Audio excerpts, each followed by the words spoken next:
ബന്ധത്തിൽ സ്വയം ക്രമീകരിച്ചിരിക്കുന്നതായ ഈ സുവിശേഷ യോഗത്തിലേക്ക് കൂടി വന്നിരിക്കുന്ന എല്ലാ പ്രിയപ്പെട്ടവരെയും സ്നേഹത്തോടെ സ്വാഗതം ചെയ്യുന്നതോടൊപ്പം കഥാവിലേക്കുള്ള സ്നേഹവന്ദനങ്ങളെ പ്രാരംഭമായിട്ട് അറിയിക്കുകയാണ്. വളരെയധികം സന്തോഷത്തോടുകൂടെയാണ് ഇന്ന് ദൈവസന്നിധിയിൽ ഇങ്ങനെ നിൽക്കുവാനായിട്ട് ഇടയായി തീരുന്നത്. ഹൃദയത്തിൻ്റെ കോണിൽ പലപ്പോഴും കർത്താവിനെ സാക്ഷീകരിക്കണം എന്നുള്ള ആഗ്രഹം പലപ്പോഴും അടിയിലുണ്ടായിട്ടുണ്ട്. എന്നാൽ അടിയൊട്ടും പ്രതീക്ഷിക്കാത്ത ഒരു സമയത്ത് ദൈവം ഈ നിലയിലൊരു അവസരം ക്രമീകരിച്ചതോർത്ത് ഒരു ദൈവത്തെ നന്ദിയോടെ സ്തുതിക്കുന്നു. ഞങ്ങളുടെ പ്രിയ VMF കൂട്ട സഹോദരന്മാർ അവർക്ക് കർത്താവ് നൽകിയ ആലോചനയ്ക്കായിട്ടും ഞാൻ ദൈവത്തെ സ്തുതിക്കുന്നു. ഞാനിവിടെ നിൽക്കുമ്പോൾ നിങ്ങളിൽ ആരിലും ശ്രേഷ്ഠനായതുകൊണ്ടല്ല ഇവിടെ നിൽക്കുന്നത് എന്നെനിക്ക് നല്ല ബോധ്യമുണ്ട്. സ്വർഗത്തിലെ ദൈവം ഈ നിലയിൽ ഒരവസരം എനിക്ക് നൽകി എന്ന് മാത്രമേ ഞാൻ ഓർക്കുന്നുള്ളൂ. നിങ്ങളെല്ലാവരും എന്നിലും പ്രായമുള്ളവരും എന്നിലും പക്വതയേറിയവരും ദൈവവചനത്തെ നന്നായി ശുശ്രൂഷിക്കുന്നവരും പഠിക്കുന്നവരും പഠിപ്പിക്കുന്നവരും വചനത്തിലേറിയ നിശ്ചയമുള്ളവരുമാണ് എന്നുള്ള ബോധ്യം ഇന്ന് രാത്രി എനിക്കുണ്ട്. എന്നാൽ സ്വർഗത്തിലെ ദൈവം അല്പമാ ഉപകരണം കൊണ്ട് നൽപ്പെടുന്ന വേല ചെയ്യുവാൻ മതിയായതായതുകൊണ്ട് ദൈവത്തിൻ്റെ കരങ്ങളിൽ ഞാൻ എന്നെ തന്നെ ഫലമേൽപ്പിക്കുകയാണ്. വിശേഷാൽ ഈ സഭ, ഏനാത്ത് സഭ എനിക്ക് വളരെ പ്രിയപ്പെട്ട ഒരു സഭയാണ്. പലപ്പോഴും ഞാൻ കടന്നു വന്ന് ഇവിടെയുള്ള ദൈവജനത്തോട് ചേർന്ന് കർത്താവിനെ ആരാധിക്കുന്നതിലും ആത്മീയമായ സന്തോഷം അനുഭവിക്കുന്നതിലുമൊക്കെ സ്വർഗത്തിലെ ദൈവം കഴിഞ്ഞ നാളുകളിൽ ഇടയാക്കിയിട്ടുണ്ട്. ഈ വാത്സല്യ സഭയോട് ചേർന്ന് ഈ നിലയിലും ദൈവവചനം ശുശ്രൂഷിപ്പാൻ സ്വർഗത്തിലെ ദൈവം ഒരുക്കിയ വിലയേറിയ വിലപ്പെട്ട സാവകാശത്തെ ഓർത്ത് വലിയവനായ ദൈവത്തെ സ്തുതിക്കുന്നു. കൂടി വന്നിരിക്കുന്ന എല്ലാ ദൈവജനത്തെ ഓർത്ത് ഞാൻ ദൈവത്തെ സ്തുതിക്കുന്നു. നമുക്ക് ഒരുമിച്ച് ഇന്ന് രാത്രി പ്രിയ കർത്തൃദാസനിലൂടെ അനുഗ്രഹീതമായ ഗാനം നമുക്ക് കേൾക്കുവാനായിട്ട് സ്വർഗത്തിലെ ദൈവം സഹായിച്ചു. പ്രിയ സഹോദരൻ പാടിയ പാട്ട് പാടിടാം ഞാനും സ്നേഹത്തിൻ ഗാനം, ക്രൂശിലെ സ്നേഹം പാടാം ഞാൻ. അത് ഇന്ന് രാത്രി ഞങ്ങൾക്ക് ഒരുമിച്ച് സാക്ഷീകരിക്കുവാനായിട്ട് സാധിക്കുന്നത് ഈ ശബ്ദപരിധിക്കുള്ളിൽ ഞങ്ങളെ ശ്രദ്ധിക്കുന്ന എല്ലാ പ്രിയപ്പെട്ടവരും വളരെ സ്നേഹത്തോടെ ഞങ്ങൾ ഓർപ്പിക്കട്ടെ. പാടുവാൻ കൊള്ളാകുന്ന, പറയുവാൻ കൊള്ളാകുന്ന, പ്രസംഗിക്കുവാൻ കൊള്ളാകുന്ന അതുല്യനായ അനശ്വരനായ മനുഷ്യനെ സ്നേഹിക്കുന്ന സർവശക്തനായ ഒരു ദൈവമുണ്ട്. ആ ദൈവത്തെയാണ് ഇന്ന് രാത്രി ഞങ്ങൾ പ്രസംഗിക്കുന്നത്. ഞങ്ങളോ ക്രൂശിക്കപ്പെട്ട ക്രിസ്തുവിനെ പ്രസംഗിക്കുന്നു എന്ന് അപ്പോസ്തലനായ പൗലോസ് പറഞ്ഞ പ്രകാരം ഇന്ന് രാത്രി ക്രൂശിക്കപ്പെട്ടവനായ കർത്താവിനെ ഉയർത്തുവാനായിട്ട് കർത്താവിൽ ശരണപ്പെടുകയാണ്. ആധാരമായി ലൂക്കോസിന്റെ സുവിശേഷം 19-ാം അധ്യായം അതിന്റെ 1-2 വാക്യങ്ങളിലേക്ക് നിങ്ങളുടെ ശ്രദ്ധയെ ക്ഷണിക്കുകയാണ്. വളരെ സുപരിചിതമായ ഒരു വേദഭാഗമാണ്. ലൂക്കോസിന്റെ സുവിശേഷം 19-ാം അധ്യായം അതിന്റെ 1-2 വാക്യങ്ങൾ നമുക്ക് വായിച്ചു കേൾക്കാം.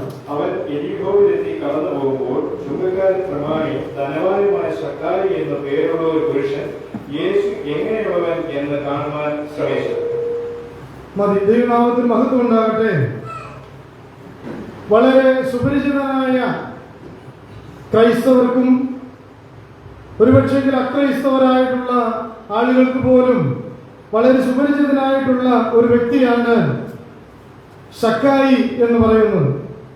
സക്കായിയെ കുറിച്ച് രേഖപ്പെടുത്തിയിരിക്കുന്നത് അവൻ ചുങ്കക്കാരിൽ പ്രമാണിയാണ്, മാത്രമല്ല അവൻ ധനവാനാണ് എന്ന് നമുക്ക് കാണുവാനായിട്ട് സാധിക്കും.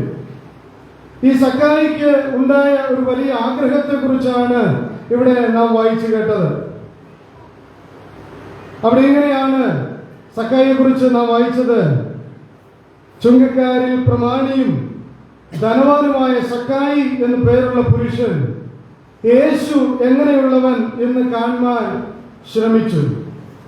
യേശു എങ്ങനെയുള്ളവൻ എന്ന് കാണുവാൻ ശ്രമിച്ചു. ഇന്ന് രാത്രിയിലെ എൻ്റെ പ്രസംഗത്തിന് ആധാരമായ വിഷയം യേശു എങ്ങനെയുള്ളവൻ എന്നുള്ളതാണ്. യേശു എങ്ങനെയുള്ളവനാണെന്ന് ഇന്ന് രാത്രി നമുക്ക് ഒരുമിച്ച് ധ്യാനിക്കുവാൻ സ്വർഗത്തിലെ ദൈവം നമ്മെ സഹായിക്കട്ടെ. ഈ യേശു കർത്താവിനെ കുറിച്ച് അല്ലെങ്കിൽ യേശു ക്രിസ്തുവിനെ കുറിച്ച് തന്റെ ജീവിതകാലത്ത് ഒരുപക്ഷെ ധാരാളം ഈ സക്കായി കേട്ടിട്ടുണ്ടായിരിക്കും. നേരിട്ട് ഈ യേശുവിനെ സക്കായി കണ്ടിട്ടില്ല. പക്ഷെങ്കിൽ കേട്ട് കേൾവിയുള്ളിടത്തോളം ഒന്ന് കാണേണ്ട വ്യക്തിത്വമാണ് യേശു ക്രിസ്തു, നസറേയനായ യേശു എന്ന് സക്കായിക്ക് മനസ്സിലായി. ഈ യേശു കർത്താവിനെ കുറിച്ച് സക്കായി കേട്ടിട്ടുള്ള കേൾവി ലോകം കേട്ടിട്ടുള്ള അതേ കേൾവി തന്നെയാണ്. അതെ, അവൻ കുരുടന്മാരെ കാഴ്ച കൊടുത്തവനായ ദൈവമാണ്. അവൻ ചെകിടന്മാരെ കേൾക്കുമാറാക്കിയവനാണ്. അവൻ ഊമരെ സംസാരിക്കുമാറാക്കിയവനാണ്. അവൻ മരിച്ചവരെ ഉയർപ്പിച്ചവനാണ്. അവൻ 5 അപ്പത്താൽ 5000 പോഷിപ്പിച്ചവനാണ്. അവൻ വെള്ളത്തിന്മീതെ നടന്നവനാണ്. അങ്ങനെ എത്രയോ എത്രയോ വിശേഷണങ്ങൾ, അത്ഭുതങ്ങൾ, അടയാളങ്ങൾ ഈ കർത്താവിനെ കുറിച്ച് സക്കായി കേട്ടിട്ടുണ്ട്. ഇവിടെ സക്കായിയെ കുറിച്ച് വായിക്കുന്ന വാക്യം, അതിന്റെ 3-ാം വാക്യത്തിൽ നമ്മൾ വായിക്കുകയാണ്: യേശു എങ്ങനെയുള്ളവൻ എന്ന് കാണുവാൻ ശ്രമിച്ചു, വളർച്ചയിൽ കുറിയവനാകൊണ്ട് അവന് അതിന് കഴിഞ്ഞില്ല എന്നാണ് നാം കാണുന്നത്. പ്രിയ ദൈവജനമേ, എന്നെ കേൾക്കുന്ന പ്രിയപ്പെട്ടവരെ, യേശു എങ്ങനെയുള്ളവനാണെന്ന് നാം ഇന്ന് രാത്രി മനസ്സിലാക്കുവാൻ ആവശ്യമുണ്ട്. ലോകത്തിന്റെ അറിവെന്ന് പറയുന്നത് യേശു ചില കേവലം അത്ഭുതങ്ങളും അടയാളങ്ങളും ചെയ്ത വ്യക്തിയാണ് എന്നുള്ളതാണ്. ലോകം മനസ്സിലാക്കിയിരിക്കുന്നത് യേശു നല്ലൊരു ഗുരുവാണ് എന്നുള്ളതാണ്. ലോകം മനസ്സിലാക്കിയിരിക്കുന്നത് യേശു നല്ലൊരു വ്യക്തിയാണ് എന്നുള്ളതാണ്. നല്ല ചില പാഠങ്ങൾ പഠിപ്പിച്ചവനാണ് എന്നുള്ളതാണ് മനസ്സിലാക്കിയിരിക്കുന്നത്. എന്നാൽ ഇവിടെ ഈ സക്കായിയെ കുറിച്ച് വായിക്കുന്നത് അവൻ വളർച്ചയിൽ കുറിയവനായിരുന്നു. എന്നാൽ അതിന്റെ അർത്ഥം വളർച്ചയിൽ കുറിയവനായിരുന്നു. അവൻ ചുങ്കക്കാരിൽ പ്രമാണിയാണ്. അവൻ മാത്രമല്ല, അവൻ ധനവാനാണ്. ലോകാഭിപ്രായ പ്രകാരം അവൻ വളരെ നല്ല നിലയിൽ നിൽക്കുന്ന വ്യക്തിയാണ്. സാമ്പത്തികമായ ശേഷിയുള്ളവനാണ്. പക്ഷെങ്കിൽ ഇവിടെ അവനെ കുറിച്ച് രേഖപ്പെടുത്തിയിരിക്കുന്ന ദൈവത്തിന്റെ ആത്മാവ് രേഖപ്പെടുത്തിയിരിക്കുന്നത് അവൻ വളർച്ചയിൽ കുറിയവനാണ് എന്നുള്ളതാണ്. എന്താ അത് കാണിക്കുന്നത്? അവന് ലോകത്തിലെ അനേക വിഷയങ്ങളെ അറിയാം. ലോകത്തിലെ സാമ്പത്തികത്തെ കൈകാര്യം ചെയ്യാൻ അവന് നല്ലവണ്ണം അറിയാം. ലോകത്തിലെ അനേക കാര്യങ്ങളിൽ നല്ലവണ്ണമുള്ള അറിവനുണ്ട്. എന്നാൽ നസറേയനായ യേശു എങ്ങനെയുള്ളവനെന്ന് അവന് ഇതുവരെ അവന്റെ ജീവിതത്തിൽ മനസ്സിലാക്കുവാനായിട്ട് സാധിച്ചിട്ടില്ല. ഇന്ന് ലോകത്തിലെ മനുഷ്യരെല്ലാം യേശു കർത്താവിനെ കുറിച്ച് അറിഞ്ഞു വെച്ചിരിക്കുന്നത് ലോകം അറിഞ്ഞു വെച്ചിരിക്കുന്ന ചില കേട്ടുകേൾവികൾ മാത്രമാണ്. എന്നാൽ അതിനപ്പുറമായി യേശു ആരോ ആണ്. അവൻ ജീവിതത്തിന് രൂപാന്തരം വരുത്തുവാൻ കഴിയുന്നവനാണ്. അനേക ജീവിതങ്ങളിൽ അവൻ വ്യത്യാസം വരുത്തിയിട്ടുള്ളവനാണ്. ഈ യേശു എങ്ങനെയുള്ളവനെന്ന് എനിക്കൊന്ന് കാണണം. അവൻ വളർച്ചയിൽ കുറിയവനായിരുന്നു. അതവന്റെ ബലഹീനത, ഒരു പരിമിതി, അറിവിന്റെ പരിമിതിയാണ് കാണിക്കുവാനിടയായി തീരുന്നത്. ദൈവത്തിന് സ്തോത്രം. ഇവിടെ ആ വളർച്ചയിൽ കുറിയവനായ സക്കായി ഇതാ മുൻപോട്ട് ഓടുന്നത് നമുക്ക് കാണുവാനായിട്ട് സാധിക്കും.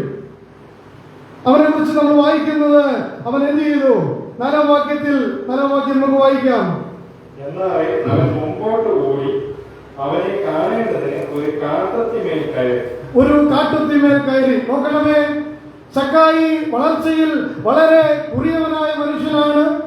അതുകൊണ്ട് തന്നെ അവന് പുരുഷാര നിമിത്തം യേശുവിനെ കാണുവാനായിട്ട് കഴിയാത്തത് കൊണ്ട് അവൻ എന്ത് ചെയ്തു? അവൻ മുൻപോട്ട് ഓടുവാനിടയായി തീർന്നു. അവൻ ഓടിപ്പോയി ഒരു കാട്ടത്തി കണ്ടെത്തുവാനിടയായി. ആ കാട്ടത്തിമേൽ അവൻ വലിഞ്ഞ് കയറുവാനിടയായി തീർന്നു. എന്താ സക്കായിയുടെ മനസ്സിലുള്ളത്? എന്താ സക്കായിയുടെ ഉദ്ദേശം? എനിക്ക് നസറേയനായ യേശുവിനെ ഒന്ന് കാണണം, അവൻ എങ്ങനെയുള്ളവനാണെന്ന് ഒന്ന് അറിയണം, അവനെ കുറിച്ച് കേട്ടുകേൾവി മാത്രമേ എനിക്കുള്ളൂ. അങ്ങനെ വരികിൽ എന്തിനാണ് സക്കായി ഈ കാട്ടത്തിമേൽ കയറുവാനിടയായി തീർന്നത്? ലോകം ഇതുപോലെയാണ്. ദൈവത്തെ കാണുവാൻ, ദൈവത്തെ പ്രസാദിപ്പിക്കുവാനായിട്ട് മനുഷ്യൻ ആഗ്രഹിക്കുകയാണ്. ഇവിടെ ഇതാ ദൈവത്തെ കാണണം, അല്ലെങ്കിൽ യേശുവിനെ എനിക്കൊന്ന് കാണണം. എന്നാൽ യേശു എന്നെ കാണുവാനായിട്ട് പാടില്ല. അതാണ് അവന്റെ ഹൃദയത്തിലെ ചിന്ത.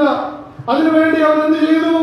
അവൻ ഓടിപ്പോയി യേശു കാണാത്തക്ക നിലയിൽ തനിക്ക് യേശുവിനെ കാണത്തക്കവണ്ണം കാട്ടത്തിയുടെ മുകളിൽ കയറി അവൻ ഇരിക്കുവാനിടയായി തീർന്നു. ഇന്ന് ലോകത്തിലെ അനേക ജനങ്ങൾ ഇതുപോലെയാണ്. യേശു എന്നെ കാണണ്ട, എനിക്ക് യേശുവിനെ ഒന്ന് കാണുന്ന നമുക്കറിയാം. നിക്കോദീമോസിനെ കുറിച്ച് നമ്മൾ വായിക്കുന്നത് അവൻ യേശുവിന്റെ രഹസ്യ ശിഷ്യനായിരിക്കുവാൻ ആഗ്രഹിച്ച ഒരു വ്യക്തിയാണ്. രാത്രിയിൽ അവന്റെ അടുക്കലേക്ക് വന്നു എന്നാണ് നിക്കോദീമോസിനെ കുറിച്ച് നമ്മൾ കാണുന്നത്.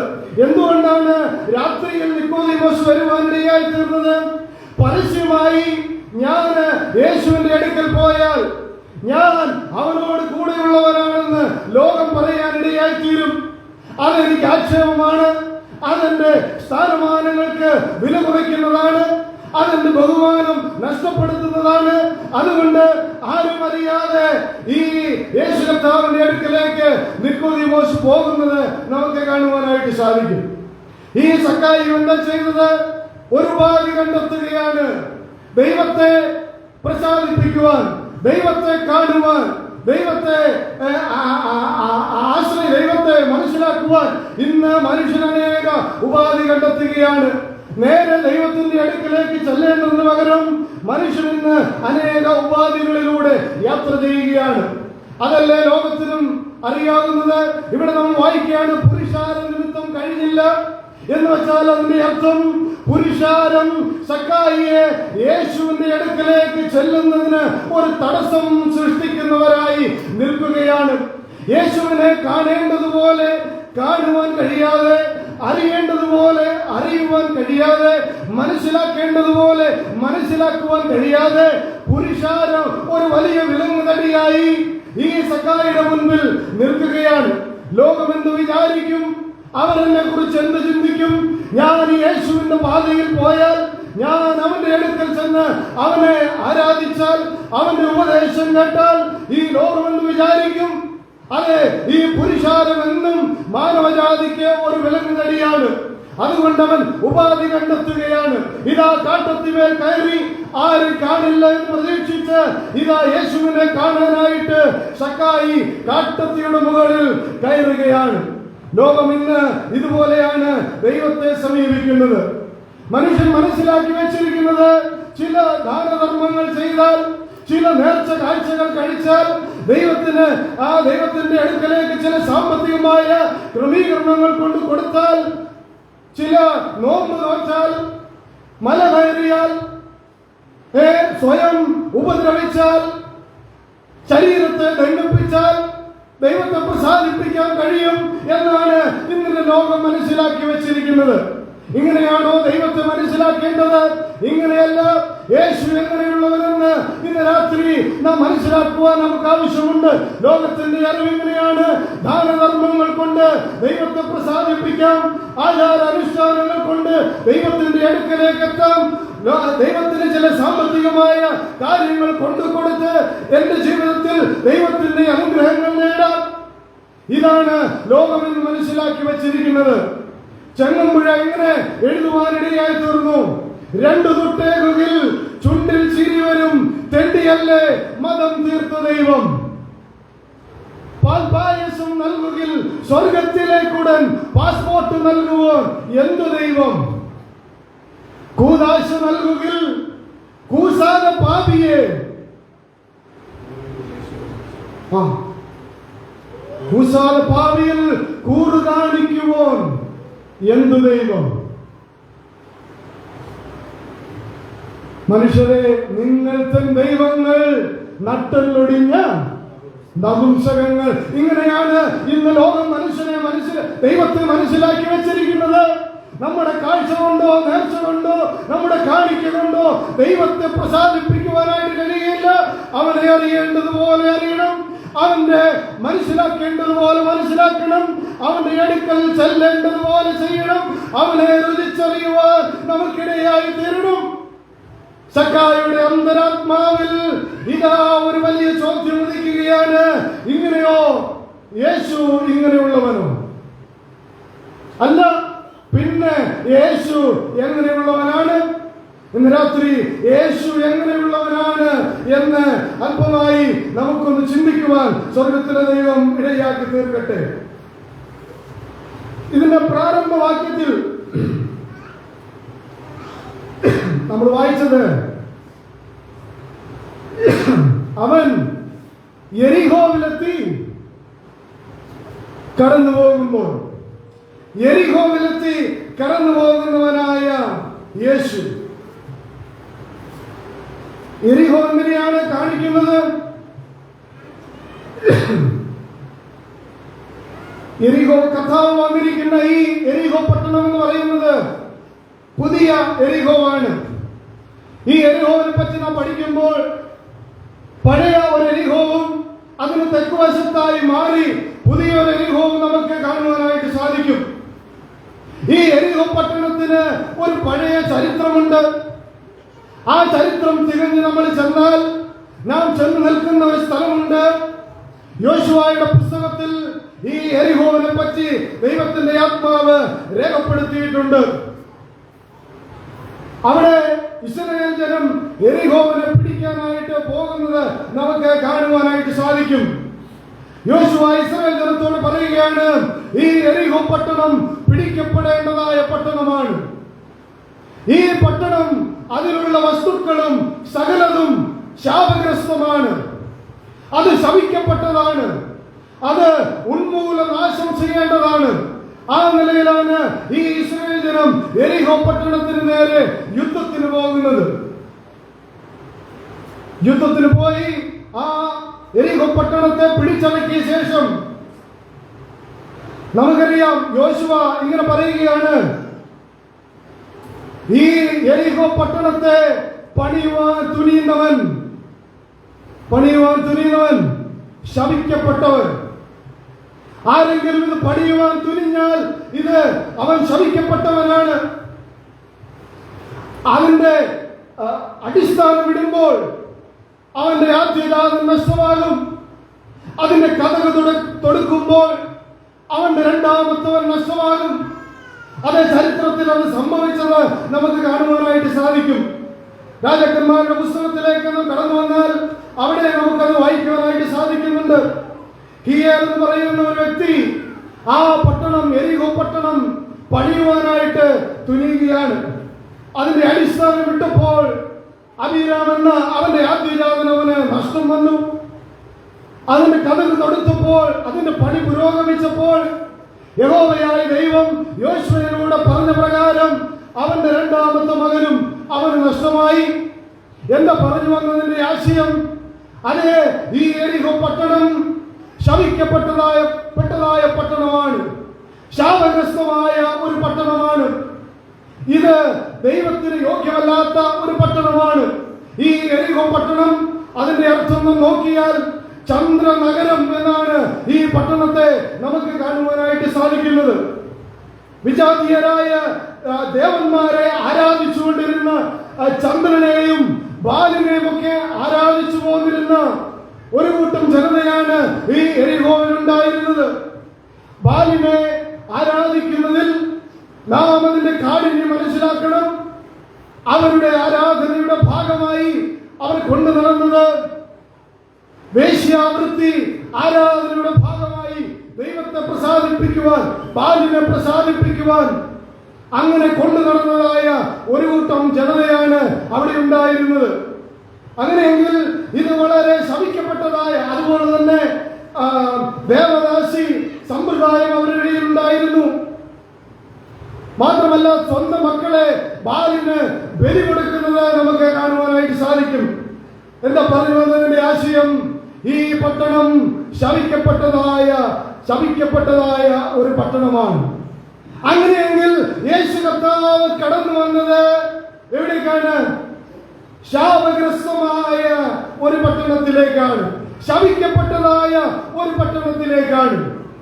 പറയട്ടെ, ശപിക്കപ്പെട്ട ഭൂമിയിലേക്ക് കടന്നു വന്നവനാണ് നസറേയനായ യേശു. ദൈവത്തിന് സ്തോത്രം. യേശു എങ്ങനെയുള്ളവൻ?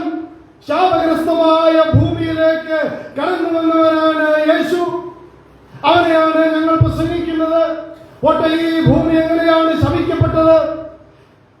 ഉൽപ്പത്തിയുടെ പുസ്തകത്തിൽ നാം വായിക്കുകയാണ്. ദൈവം ചെയ്യരുതെന്ന് പറഞ്ഞ ലംഘനം അവർ ചെയ്യുകയാണ്. ദൈവത്തിന്റെ നിയമത്തെ, ദൈവത്തിന്റെ കൽപ്പനയെ അവർ ലംഘിക്കുകയാണ്. അവർ അനുസരണക്കേട് കാണിക്കുകയാണ്. അവർ പാപികളായി തീരുകയാണ്. ദൈവം ഏദൻ തോട്ടത്തിലേക്ക് കടന്നു വന്ന് ആദമിനെ വിളിച്ചു. ആദമേ, നീ എവിടെ? അവൻ പറഞ്ഞു, ഞാൻ ഒളിച്ചിരിക്കുകയാണ്. എന്തിനാണ് നീ ഒളിച്ചിരിക്കുന്നത്? ഞാൻ നഗ്നനെന്നറിയുക കൊണ്ട് ഞാൻ ഒളിച്ചിരിക്കുന്നു. പോട്ടെ, എങ്ങനെയാണ് നീ നഗ്നനെന്ന് തിരിച്ചറിഞ്ഞത്? ഞാൻ ഭക്ഷിക്കരുതെന്ന് പറഞ്ഞ ആ വൃക്ഷത്തിന്റെ ഫലം നീ ഭക്ഷിച്ചുവോ? ദൈവമേ, ഞാനത് ഭക്ഷിച്ചു. ദൈവോട് എന്ത് ചെയ്തു? മാനവജാതിയെ ശപിക്കുന്നതാണ് നമുക്ക് കാണുവാൻ സാധിക്കുന്നത്. ആ ആദിയിൽ ഏദനിൽ ആദമിനോട് യഹോവയായ ദൈവം അരുളി ചെയ്യുകയാണ്, നിന്റെ നിമിത്തം ഭൂമി ശപിക്കപ്പെട്ടിരിക്കുന്നു. നിന്റെ നിമിത്തം ഭൂമി ശപിക്കപ്പെട്ടിരിക്കുന്നു. അങ്ങനെയെങ്കിൽ ശാപഗ്രസ്തമായി തീർന്ന ഒരു ഭൂമിയിലാണ് ഞാനും നിങ്ങളും പാർക്കുന്നത്.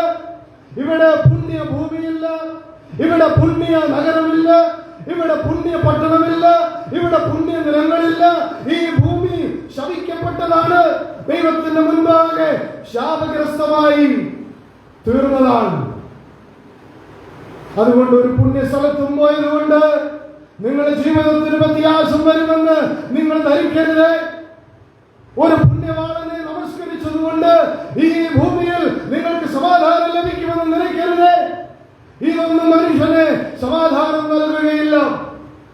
മറിച്ച് ശാപഗ്രസ്തമായ ശപിക്കപ്പെട്ടതായ ഈ ഭൂമിയിലേക്ക് ഉയരത്തിൽ നിന്ന് ഉയരത്തിലെ മഹിമകളെ വെടിഞ്ഞ് കടന്നു വന്നവനായ ഒരു ജീവനുള്ള ജീവിക്കുന്ന ദൈവമുണ്ട്. അവനാണ് യഥാർത്ഥ ദൈവം. യഹോവയാണ് സത്യദൈവം. അവനെയാണ് ആരാധിക്കേണ്ടത്. അവനാണ് മനുഷ്യനെ സ്നേഹിച്ചവൻ.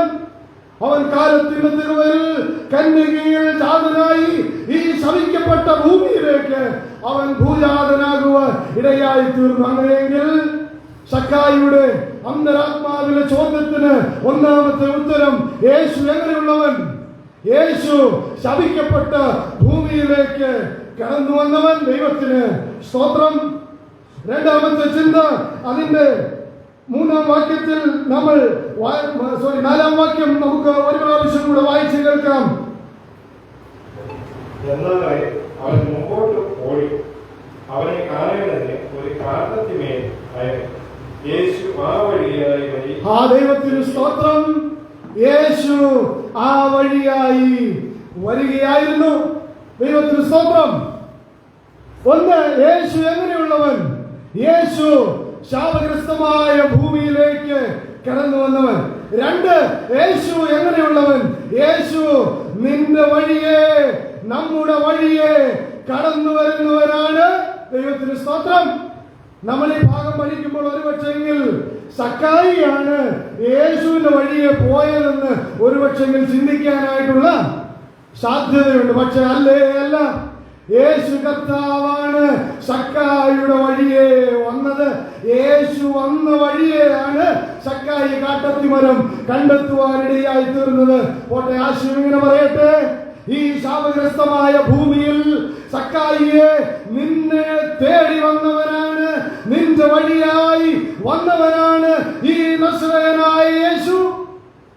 നിന്റെ ജീവിതത്തിലേക്ക് കടന്നു വന്നവനാണ്, നിന്റെ ജീവിതത്തിലേക്ക് ഇറങ്ങി വന്നവനാണ്, നിന്നെ പ്രതി സ്വർഗത്തിന്റെ മഹിമകളെ വെടിഞ്ഞവനാണ് നസറേയനായ യേശു.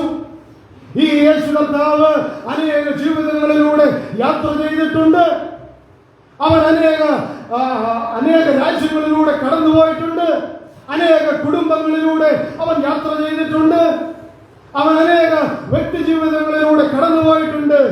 അവിടെയെല്ലാം ജീവിതങ്ങൾക്ക് രൂപാന്തരം വന്നിട്ടുണ്ട്. അവിടെയെല്ലാം ദേശത്തിന് സമാധാനം വന്നിട്ടുണ്ട്. അവിടെയെല്ലാം കുടുംബ ജീവിതങ്ങൾ ധന്യമായി തീർന്നിട്ടുണ്ട്. അവിടെയെല്ലാം വ്യക്തി ജീവിതങ്ങൾ അനുഗ്രഹിക്കപ്പെടുവാൻ ഇടയായി തീർന്നിട്ടുണ്ട്. ദൈവത്തിന് സ്തോത്രം. നിന്റെ വഴിയായി, നമ്മുടെ വഴിയായി നമ്മെ തേടി ഈ ഭൂമിയിലേക്ക് കടന്നു വന്നവരാണ് നസറേയനായ യേശു. ദൈവത്തിന് സ്തോത്രം. സക്കായിയുടെ ജീവിതത്തിലേക്ക് ഇതാ യേശു കർത്താവ് കടന്നു വരികയാണ്. പോട്ടെ, സക്കായിയുടെ ജീവിതത്തിലേക്ക് കടന്നു വരുവാൻ സക്കായിക്ക് എന്താണ് ഇത്ര പ്രത്യേകത ഉണ്ടായിരുന്നത്? സക്കായിക്ക് എന്തെങ്കിലും വിശേഷത ഉണ്ടായതുകൊണ്ടാണോ ഈ സക്കായിയെ തേടി ഈ വഴിയായി യേശു കർത്താവ് വരുവാനിടയായി തീർന്നത്? നോക്കാം അവന്റെ പ്രത്യേകത. പ്രാരംഭവാക്യത്തിൽ നാം വായിക്കുകയുണ്ടായി. അവനാരാ? ചുങ്കക്കാരിൽ പ്രമാണിയാണ്, രണ്ടവൻ ധനവാനാണ്. ചുങ്കക്കാരിൽ പ്രമാണി. ചുങ്കക്കാരൻ എന്ന് പറഞ്ഞാൽ യഹൂദന്മാരുടെ ഇടയിൽ വളരെയധികം വെറുക്കപ്പെട്ടവരായ ഒരു കൂട്ടം ആളുകളാണ് ചുങ്കം പിരിക്കുന്ന ആളുകൾ എന്ന് പറയുന്നത്. അവരെ ഭരിച്ചിരുന്ന റോമൻ ഗവൺമെന്റിന് വേണ്ടി ചുങ്കം പിരിക്കുവാൻ, ടാക്സ് കളക്ട് ചെയ്യുവാൻ നിയോഗിക്കപ്പെട്ടതായ വ്യക്തികളാണ് ചുങ്കക്കാർ എന്ന് പറയുന്നത്. അവർ യഹൂദന്മാരാണ്. പക്ഷെങ്കിൽ അവർ ഈ നിലയിൽ ചുങ്കം പിരിക്കുന്നത് കൊണ്ട്, കളക്ട് ചെയ്യുന്നത് കൊണ്ട് യഹൂദന്മാരായ ആളുകൾക്ക് പോലും ഇവരെ വളരെ വെറുപ്പായിരുന്നു. അത്യാഗ്രഹികളെന്ന് പേർപ്പെട്ടവരാണ് ചുങ്കക്കാർ എന്ന് പറയുന്നത്. അപ്പോൾ എന്താ സക്കായിയുടെ ക്വാളിഫിക്കേഷൻ? യേശു സക്കായിയെ തേടി വരുവാൻ സക്കായിക്കുണ്ടായ ക്വാളിറ്റിയാണ് അവനാരാ? അവൻ സമൂഹം വെറുക്കപ്പെട്ടവനായ വ്യക്തിയാണ്. അവൻ സമൂഹം തള്ളിക്കളഞ്ഞതായ, മാറ്റി നിർത്തിയിരിക്കുന്നതായ, വെറുക്കപ്പെട്ടവനായ വ്യക്തിയാണ്. നമുക്കറിയാം, കർത്താവായ യേശു ക്രിസ്തു ഈ ഭൂമിയിലേക്ക് വന്നപ്പോൾ അവന്റെ ചുറ്റുപാടും അനേകർ കടന്നു വന്ന് അവന്റെ വചനം കേട്ടു, അവനിൽ നിന്ന് നന്മകൾ സ്വീകരിച്ചു, അവന്റെ അത്ഭുതങ്ങൾ കണ്ടു, അവന്റെ അടയാളങ്ങൾ കണ്ടു, അവനിൽ നിന്ന് സൗഖ്യം പ്രാപിച്ചു, അവൻ കൊടുത്ത ആഹാരം കഴിച്ചു. ആ നിലയിൽ ഒരു വലിയ കൂട്ടം ജനത ഈ യേശു കർത്താവിനെ അവന്റെ ഐഹിക ജീവിതകാലത്തിൽ പിൻപറ്റിയിരുന്നു. ഈ അവനെ പിൻപറ്റിയവരെ കുറിച്ച് ദൈവത്തിന്റെ വചനത്തിൽ പല ഭാഗത്തും രേഖപ്പെടുത്തിയിരിക്കുന്നത് അവരാരായിരുന്നു? ചുങ്കക്കാരും പാപികളുമായിരുന്നു. അതുകൊണ്ട് പരീശന്മാർ അവനെ കുറ്റം പറയുകയാണ്. നിങ്ങളുടെ ഗുരു ചുങ്കക്കാരോടും പാപികളോടും കൂടെ സഹവസിക്കുന്നു, അവരോടുകൂടെ ഭക്ഷിക്കുന്നു, അവരോടുകൂടെ ഇരിക്കുന്നു. ഇത് ഒരു യഹൂദന് യോജിച്ചതാണോ? ഇത് വില അന്വേഷിക്കുന്ന മാന്യനായ, ബഹുമാന്യനായ ഒരു വ്യക്തിക്ക് ചേർന്നതാണോ? എല്ലാവരും അവനെ പരിഹസിക്കുവാനിടയായി തീർന്നു. എന്തിനാ അവൻ ഈ ശാപഗ്രസ്തമായ ഭൂമിയിലേക്ക് കടന്നു വന്നത്? എന്താ അതിന്റെ ഉത്തരം? തിമോഥെയോസിന്റെ ലേഖനം 1 തിമോഥെയോസ് 15 വാക്യം സുപരിചിതം. ക്രിസ്തുയേശു പാപികളെ രക്ഷിപ്പാൻ ലോകത്തിൽ വന്നു എന്നുള്ളത് വിശ്വാസികളും എല്ലാവരും അംഗീകരിപ്പാൻ യോഗ്യവുമായ വചനം തന്നെ. അങ്ങനെയെങ്കിൽ എന്തിനാണ് ഈ ശാപഗ്രസ്തമായ ഭൂമിയിലേക്ക് സ്വർഗത്തിലെ ദൈവം തന്റെ പൊന്നോമന കുമാരനെ അയച്ചത്? ഉത്തരം പാപികളെ. ചുങ്കക്കാരെ സ്നേഹിക്കുന്നവൻ, പാപികളെ സ്നേഹിക്കുന്നവൻ വേശ്യമാരെ സ്നേഹിക്കുന്നവൻ, സമൂഹം അടയ്ക്കപ്പെട്ട് വെറുക്കപ്പെട്ട് നിന്ദിക്കപ്പെട്ട് തള്ളിക്കളഞ്ഞ് മാറ്റി നിർത്തിയിരിക്കുന്ന ഒരു കൂട്ടം ജനതയെ സ്നേഹിക്കുന്നവൻ, അവൻ പറഞ്ഞു, ഞാൻ നീതിമാന്മാരെ അല്ല പാപികളെ അത്രേ. ദൈവത്തിന് സ്തോത്രം. വിളിപ്പാൻ വന്നത് കന്യക ഗർഭിണിയായി ഒരു മകനെ പ്രസവിക്കും. മത്തായി സുവിശേഷത്തിൽ നാം അവനെ കുറിച്ച് വായിക്കുന്നത്, അവൻ അവരെ അവരുടെ പാപങ്ങളിൽ നിന്ന് രക്ഷിപ്പാനിരിക്കുന്നത് കൊണ്ട് നീ അവർ യേശു എന്ന്. എന്താ യേശു എന്ന പേരിന്റെ അർത്ഥം? രക്ഷിതാവ്, രക്ഷിക്കുന്നവൻ. എന്തിൽ നിന്ന് രക്ഷിക്കുന്നത്? പാപത്തിൽ നിന്ന് രക്ഷിക്കുന്നത്. പാപത്തിൽ നിന്ന് രക്ഷിക്കുന്നവൻ, പാപത്തിന്റെ പരിണിത ഫലമായ നിത്യമരണത്തിൽ നിന്ന് രക്ഷിക്കുന്നവൻ, നിത്യനരകത്തിൽ നിന്ന് രക്ഷിക്കുന്നവൻ, രണ്ടാം മരണത്തിൽ നിന്ന് രക്ഷിക്കുന്നവൻ. അതേ, അവൻ രക്ഷിതാവാണ്. പാപിയായ ദോഷിയായ ഈ ലോകത്തിലെ സകല മാനവ ജാതിയെ തേടിയാണ് സ്വർഗത്തിലെ ദൈവം ഈ ഭൂമിയിലേക്ക് ഭൂജാതനാകുവാൻ ഇടയായി തീർന്നത്. ഒരു വ്യത്യാസവുമില്ല. എല്ലാവരും പാപം ചെയ്ത് ദൈവത്തിന്റെ തേജസ് ഇല്ലാത്തവരായി തീർന്നു. എല്ലാവരും ഒരുപോലെ കൊള്ളരുതാത്തവരായി തീർന്നു. അങ്ങനെയെങ്കിൽ ഈ ഭൂമിയിൽ നീതിമാനില്ല. അർത്ഥം പാപികളാണ്, പാപികളാണ് സകല മനുഷ്യരും. അങ്ങനെയെങ്കിൽ യേശു കർത്താവ് വന്നത് എനിക്ക് വേണ്ടി അല്ല എന്ന് പറഞ്ഞ്, ഞാൻ നീതിമാനാണെന്ന് പറഞ്ഞ് ദൈവത്തിന്റെ ആ വീണ്ടെടുപ്പിനെ, ദൈവത്തിന്റെ സ്നേഹത്തിന്റെ ആ കരുതലിൽ നിന്ന് മാറി നിൽക്കുവാൻ നമുക്കാർക്കും കഴിയില്ല. കാരണം നാം എല്ലാവരും ഒരുപോലെ ദൈവസന്നിധിയിൽ പാപികളായിരുന്നു. അങ്ങനെയെങ്കിൽ ഈ നസറായൻ എങ്ങനെയുള്ളവൻ? പാപിയെ തേടി വന്നവനായ, നിന്റെ വഴിക്ക് വന്നവനായ ദൈവം. ദൈവത്തിന് സ്തോത്രം. കടന്നു പോകുന്നവനായ യേശുവിനെ നോക്കിക്കൊണ്ട് അപ്പോൾ സ്നാപക യോഹന്നാൻ വിളിച്ചു പറഞ്ഞു, ഇതാ ലോകത്തിന്റെ പാപത്തെ ചുമക്കുന്ന ദൈവത്തിന്റെ കുഞ്ഞാണ്. അതിന് താഴെ ആ സ്നാപക യോഹന്നാൻ പറഞ്ഞിട്ടുണ്ട്, ഞാനോ അവനെ അറിഞ്ഞില്ല. പ്രിയ സ്നേഹിതരെ, എന്നെ കേൾക്കുന്ന പ്രിയപ്പെട്ടവരെ, എത്രയോ പ്രാവശ്യം നിന്റെ വഴിയായി ഈ യേശു കർത്താവ് വന്നിട്ടുണ്ട്. എത്രയോ പ്രാവശ്യം നിന്റെ സമീപേ ഇവൻ കടന്നുപോയിട്ടുണ്ട്. നീ അവനെ അറിഞ്ഞിട്ടുണ്ടോ? നീ അവനെ മനസ്സിലാക്കിയിട്ടുണ്ടോ? നീ അവനെ കാണേണ്ടതുപോലെ കണ്ടിട്ടുണ്ടോ? അവൻ എങ്ങനെയുള്ളവനാണെന്ന് ഗ്രഹിച്ചിട്ടുണ്ടോ?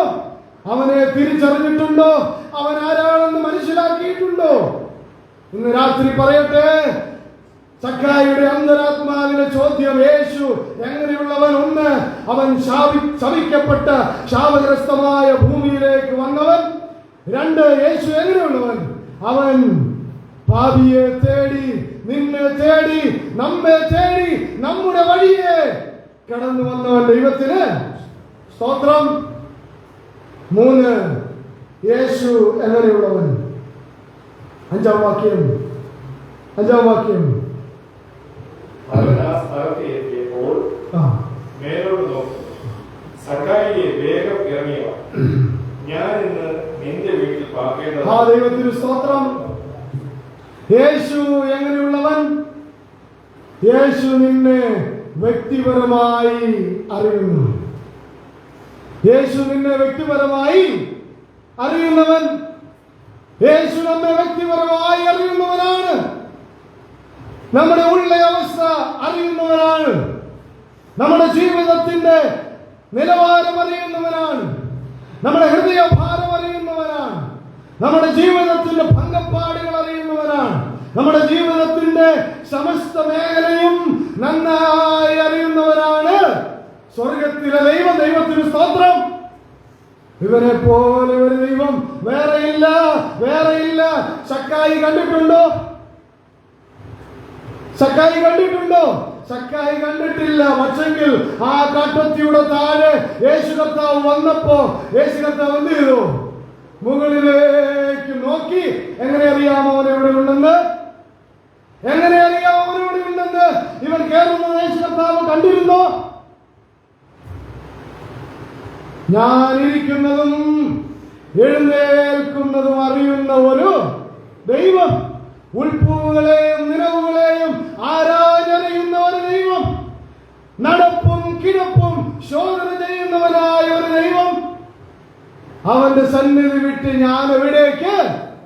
നിന്നെ ഒളിച്ച് മറയത്ത് ഞാൻ എവിടെ പോകും?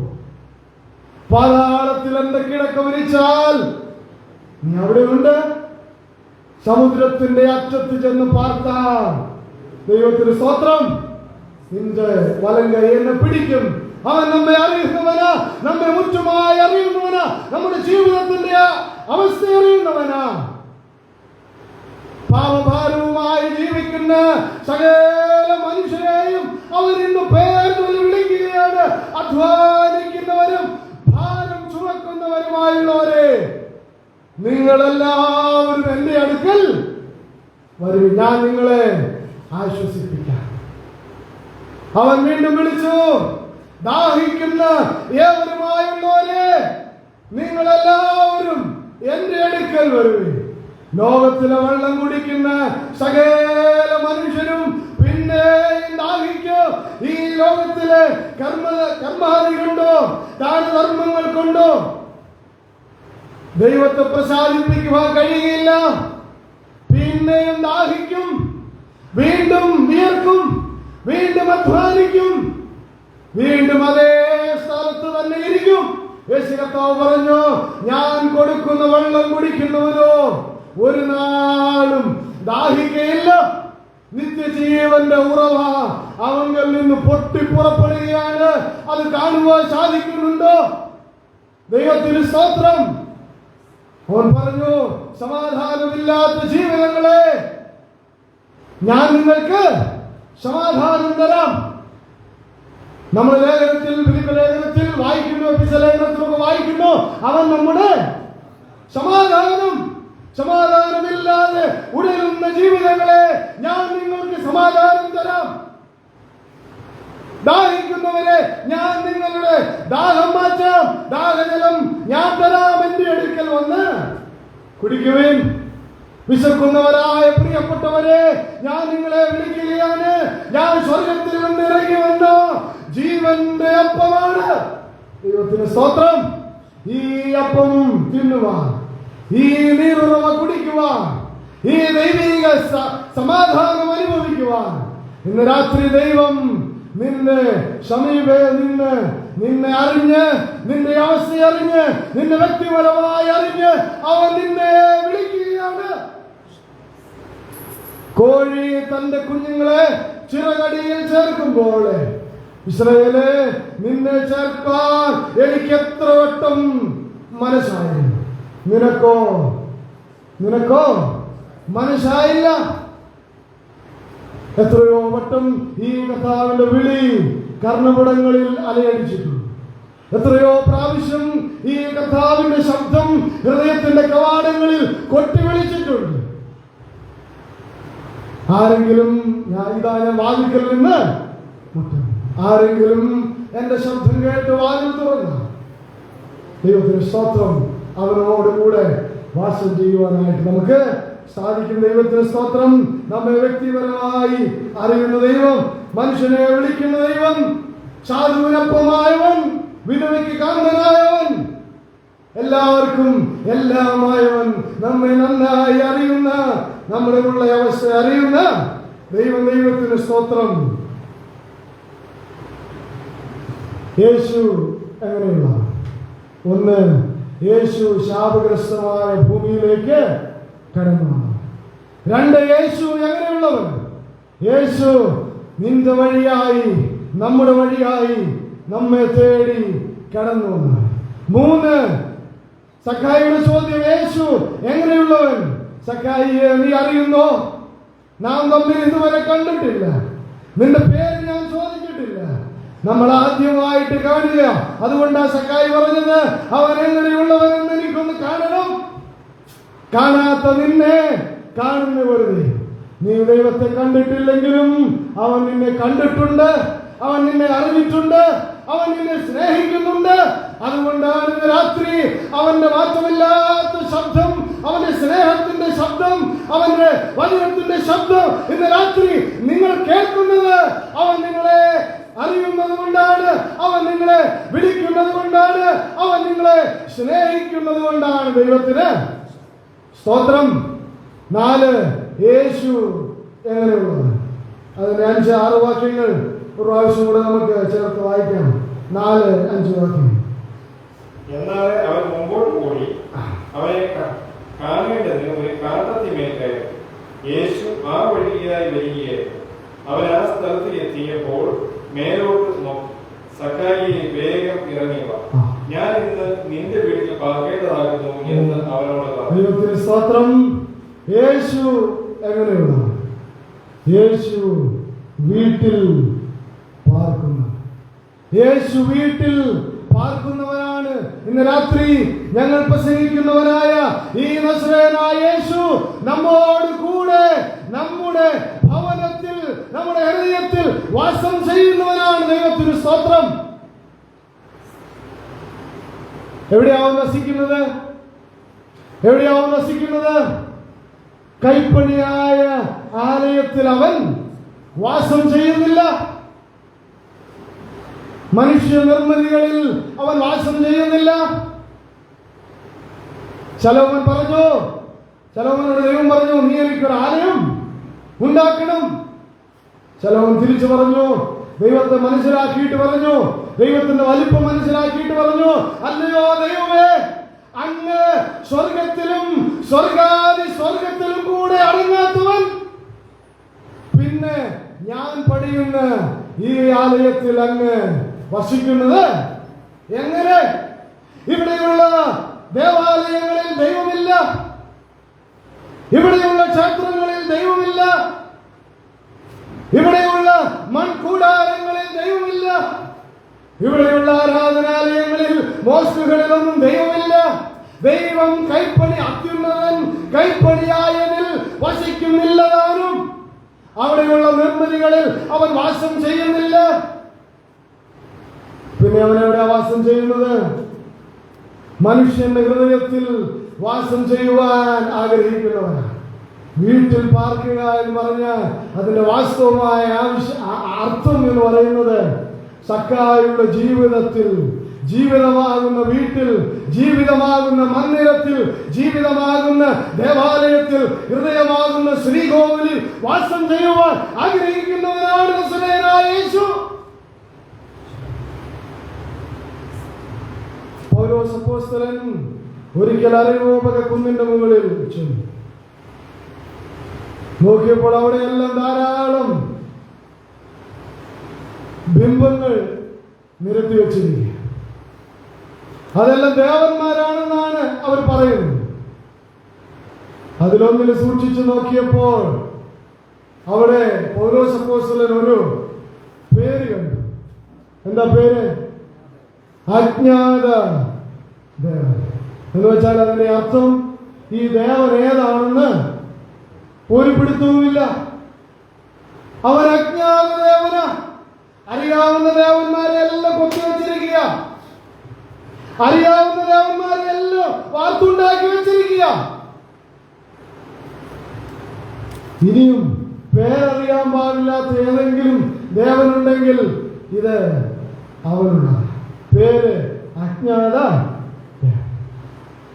അല്ലയോ അതേ പുരുഷന്മാരെ, ഞാൻ ഈ അരയോപക കുന്ന് ചുറ്റി നടന്നു നോക്കുമ്പോൾ നിങ്ങളെല്ലാം വലിയ ഭക്തന്മാരെന്ന് ഞാൻ കാണുന്നു. നിങ്ങൾ ആരാധിക്കാത്ത ദേവന്മാരില്ല, നിങ്ങൾ സേവിക്കാത്ത മൂർത്തികളില്ല, നിങ്ങൾ ഭജിക്കാത്ത ദേവനില്ല, ദേവിയില്ല. എന്നാൽ നിങ്ങൾ പറഞ്ഞല്ലോ അജ്ഞാത ദേവനെന്ന്. നിങ്ങൾ അറിയാതെ പൂജിക്കുന്നതിന്, നിങ്ങൾ അറിയാതെ സേവിക്കുന്നതിന്, നിങ്ങൾ അറിയാതെ ആരാധിക്കുന്നതിന് ഞാനിന്ന് നിങ്ങളോട് സുവിശേഷിക്കുന്നു. ദൈവത്തിന് സ്തോത്രം. അവരോട് ദൈവത്തിന്റെ സ്നേഹത്തെ പങ്കുവയ്ക്കുവാൻ അവനിടയായി തീർന്നു. അല്ലയോ എന്റെ കേൾവിക്കാരെ, ഈ ലോകത്തിലെ മൺകൂടാരങ്ങളിൽ അവൻ വാസം ചെയ്യുന്നില്ല. ഇവിടെയുള്ള യാതൊരു നിർമ്മിതികളിലും ദൈവമില്ല. ദൈവം മുക്കിലും മൂലയിലും ഒക്കെ ഉണ്ടെന്നാണ് നമ്മൾ പറയുന്നത്. ചിലരൊക്കെ വീടിന്റെ കട്ടളയ്ക്കൽ എഴുതി വെക്കും. എന്തോ എഴുതി വെക്കും? യേശു ഈ വീടിന്റെ അകത്തോ കർത്താവ് പറഞ്ഞ പോലെ പുറം വെള്ള തേച്ച കല്ലറകളോട് ഒക്കെ യേശു ഈ വീടിന്റെ നാഥനെന്ന കട്ടളക്കാലം എഴുതിയിരിക്കുന്നത്. പക്ഷെങ്കിൽ ജീവിതത്തിൽ സമാധാനമുണ്ടോ? ജീവിതത്തിൽ സന്തോഷമുണ്ടോ? ഒരു പ്രത്യാശയുള്ള ജീവിതമാണോ ഈ വീടിനകത്ത് നയിക്കുന്നത്? കർത്താവേ കർത്താവേ എന്ന് വിളിക്കുന്നവരല്ല, സ്വർഗസ്ഥനായ എന്റെ പിതാവിന്റെ ഇഷ്ടം ചെയ്യണം. സ്വർഗസ്ഥനായ പിതാവിന്റെ ഇഷ്ടം എന്താ? അവന്റെ ഇഷ്ടം യോഹന്നാൻ സുവിശേഷത്തിൽ നാം വായിക്കുകയാണ്, അവനെ അയച്ചവനിൽ നാം വിശ്വസിക്കണം. അതാ അവന്റെ ഇഷ്ടം. അവൻ അയച്ചവനിൽ വിശ്വസിക്കണം. ജീവനുള്ള ദൈവത്തിൽ വിശ്വസിക്കണം. സത്യദൈവത്തെ സേവിക്കണം. അല്പകാലമേ നമുക്ക് ഈ ഭൂമിയിൽ കിടന്നുരുളുക, മല ചവിട്ടുക, ഭാരം വഹിക്കുക. ചിലർ കർത്താവിനെ കാട്ടിമിടുക. 40-41 കർത്താവിനെ തോൽപ്പിക്കുന്ന ഉപവാസം. കർത്താവ് അറിയുന്നുണ്ടോ? കർത്താവ് കാണുന്നുണ്ടോ? ഈ ദേവനെ മുൻപിൽ നിങ്ങൾ ഭജിക്കുന്നതൊക്കെ ദൈവസന്നിധിയിൽ എത്തുന്നു നിങ്ങൾ വിചാരിക്കുന്നുണ്ടോ? ഇല്ലേ, ഇല്ല. പാപിയുടെ പ്രാർത്ഥന അവൻ കേൾക്കുന്നില്ല. പാപത്തിന് പരിഹാരം വരണം.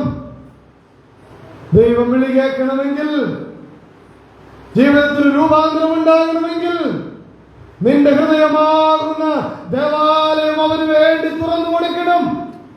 നിന്റെ ഹൃദയ കവാടം അവന് വേണ്ടി തുറക്കണം. നിന്റെ ഹൃദയത്തിൽ അവനെ കുടിയിരുത്തണം. അവിടെയാ അവൻ വസിക്കാൻ ആഗ്രഹിക്കുന്നത്. നീ ഉണ്ടാക്കുന്ന കല്ലിലും മണ്ണിലും മരത്തിലും ഒന്നും അവൻ വസിക്കുന്നില്ല. അക്ഷയനായ ദൈവത്തിന്റെ തേജസ്സിലെ ദൈവം മനുഷ്യൻ എന്ത് ചെയ്തു? ക്ഷയമുള്ള മനുഷ്യൻ, പക്ഷി, മൃഗങ്ങൾ, ഇഴജാതി എന്നിവയോട് സദൃശ്യമാക്കി കളഞ്ഞു. മനുഷ്യനെ ദൈവമായി കണ്ടാരാധിക്കുകയാണ്. മനുഷ്യൻ ദൈവമല്ല. മനുഷ്യനവന്റെ സൃഷ്ടി മാത്രമാണ്. പക്ഷിമൃഗാദികൾ ദൈവമല്ല, അവർ ദേവനല്ല. ഇഴജാതികൾ, നാൽക്കാലികൾ അവ ദേവനല്ല. സൂര്യനും ചന്ദ്രനും നക്ഷത്രങ്ങളും ഒന്നും ദൈവമല്ല. ഇതെല്ലാം ദൈവം അവന്റെ കരവേലയാൽ സൃഷ്ടിച്ചതാണ്. ഉണ്ടാകട്ടെ എന്ന് ഉച്ചാരണത്താൽ അവൻ ഉളവാക്കിയതാണ്, വിളിച്ചു വരുത്തിയതാണ്, നിർമ്മിച്ചതാണ്. അതൊക്കെ ദൈവത്തിന്റെ കരവിരുത് മാത്രമാണ്. അവയിലൊന്നും ദൈവമില്ല, അവയൊന്നും ദേവനല്ല, അവയൊന്നും ഭജിക്കുവാൻ പാടില്ല. യേശു എങ്ങനെയുണ്ട്? യേശു നിന്റെ വീട്ടിൽ പാർക്കുന്ന. കുറച്ചു കഴിഞ്ഞ് ഈ സക്കായിയുടെ വീട്ടിലേക്ക് കർത്താവിനെ എന്ത് ചെയ്തു? കൈക്കൊണ്ടു. കർത്താവിനെ സക്കായിയുടെ ജീവിതത്തിൽ ഇന്നുവരെ സക്കായി അറിഞ്ഞിട്ടില്ലാത്ത, അനുഭവിച്ചിട്ടില്ലാത്ത ഒരു സന്തോഷം അവനവന്റെ ജീവിതത്തിൽ ഇതാ അനുഭവിക്കുക. ഒരുവൻ ക്രിസ്തുവിലായാൽ അവൻ പുതിയ സൃഷ്ടിയാകുന്നു. ഒരുവൻ ക്രിസ്തുവിലായാൽ അവൻ പുതിയ സൃഷ്ടിയാകും. വീട്ടിൽ കൈക്കൊണ്ടിട്ടുണ്ടോ? ആ വീടിന് രക്ഷ വന്നു എന്നാണ് നാം 9 വാക്യത്തിൽ വായിക്കുന്നത്. വീടിന് രക്ഷ വന്നു എന്ന് പറഞ്ഞാൽ എന്തായാലും ആശയം, വീട്ടിൽ യേശു കർത്താവ് വന്നത് മൂലം സമാധാനമുണ്ടായി. ഇന്നലെ വരെ മദ്യവെച്ച് മതോന്മത്തനായി വഴിയരികിൽ കിടക്കുന്നവനായിരുന്നു. സമ്പാദ്യമെല്ലാം ബിവറേജസ് കോർപ്പറേഷന് കൊണ്ട് ദാനം ചെയ്ത് തന്റെ മക്കളെ അനാഥരാക്കി കുടുംബത്തെ നശിപ്പിച്ച് ജീവിച്ചിരുന്നവൻ ഈ യേശുവിനെ കണ്ടെത്തിയപ്പോൾ അവന്റെ ജീവിതത്തിന് വ്യതിയാനം ഉണ്ടാകുവാനിടയായി, അവന്റെ കുടുംബത്തിൽ സന്തോഷമുണ്ടാകുവാനിടയായി, അവന്റെ ജീവിതത്തിൽ ആനന്ദം ഉണ്ടാകുവാനിടയായി, രക്ഷയുടെ സന്തോഷമുണ്ടാകുവാനിടയായി. അതാ വീട്ടിന് രക്ഷ വന്നു എന്ന് പറയുന്നത്. ദൈവത്തിന് സ്തോത്രം. അവൻ വീട്ടിൽ പാർക്കുന്നു.